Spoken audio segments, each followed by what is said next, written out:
ঘন জঙ্গলে বাস করত এক শক্তিশালী সিংহ। সবাই তাকে ভয় পেত।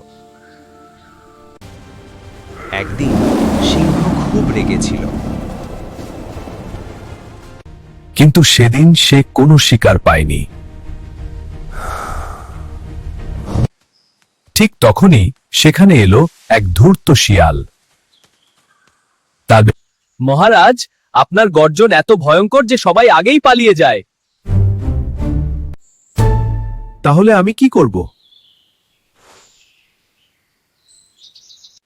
আজ একটু চুপচাপ থাকুন, আমি গিয়ে খবর নিয়ে আসছি। সিংহ অপেক্ষা করতেই শিয়াল সুযোগ নিয়ে খাবার খেতে লাগলো। আর সিংহ বুঝতেই পারল না সে বোকা বানানো হয়েছে। মনে রেখো, শুধু শক্তি নয়, বুদ্ধিও প্রয়োজন।